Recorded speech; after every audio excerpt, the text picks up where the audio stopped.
Hello viewers, আসসালামু আলাইকুম। কেমন আছেন সবাই? আমি আজকে রান্না করব লাউ। মুরগির হাত পা দিয়ে, মুরগির চামড়া দিয়ে আমি আজকে লাউ রান্না করব। আমি পেঁয়াজগুলো আগে কেটে নিয়েছি।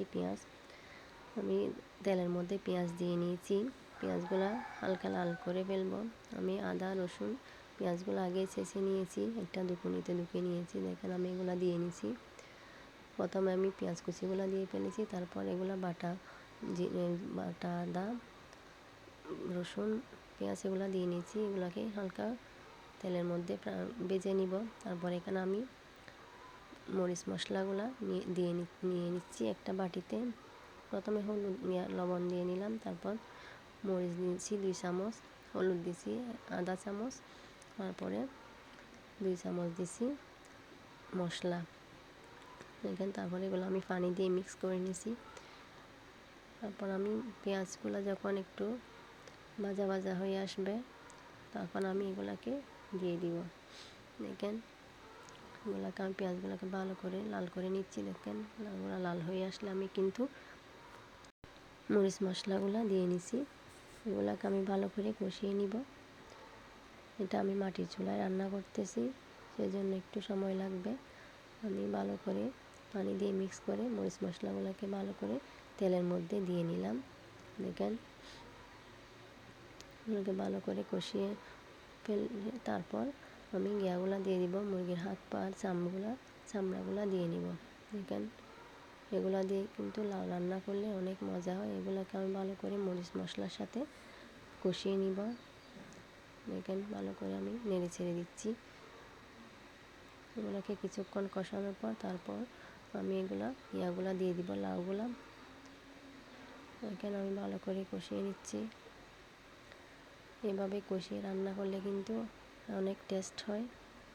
দেখেন তেলগুলা কিন্তু আমার উপরে বেশি উঠেছে। কিছুক্ষণ কষানোর পর 10 মিনিট আন্দাজ আমি 10 মিনিট কষিয়ে নিয়েছি। দেখেন এখন আমি লাউগুলা দিয়ে নিব। লাউগুলা দিয়ে ভালো করে মিক্স করে নিব। এগুলাকে কাটি দিয়ে ভালো করে নেড়ে ছেড়ে দিব।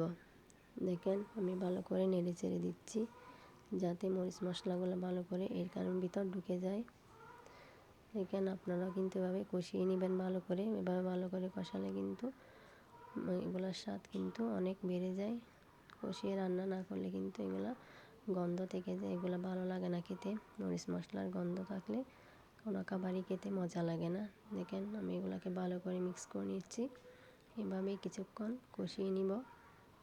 এখানে ভালো করে কিন্তু নেড়ে ছেড়ে দিতে হবে, না হলে মরিচ মশলাগুলো এখানে ঢুকবে না। দেখেন আমি কিন্তু খুব ভালো করে নেড়ে ছেড়ে দিচ্ছি। আপনারা ওইভাবে ভালো করে নেড়ে ছেড়ে দিবেন, তাইলে কিন্তু খেতে অসাধারণ লাগবে। আমি এখন ঢাকনা দিয়ে ডেকে দিলাম কিছুক্ষণ। 5 মিনিট পর আবার উল্টে আমি আবার নেড়ে ছেড়ে দিব। এভাবে আপনারা ভালো করে কষিয়ে রান্না করে দেখবেন, তারপর দেখবেন কীরকম টেস্ট হয়। আর আপনাদের যদি ভালো লাগে আমার ভিডিওটি শেয়ার করে দিবেন এবং লাইক কমেন্ট করবেন। দেখেন কি সুন্দর লাগতেছে। এভাবে আরও কিছুক্ষণ কষিয়ে নিব। আমি পানি কিন্তু কিছুক্ষণ পরে দিব। ভালো করে কষিয়ে তারপর দেখেন আমি আবারও কষিয়ে ঢাকনা তুলে নেড়ে ছেড়ে দিচ্ছি।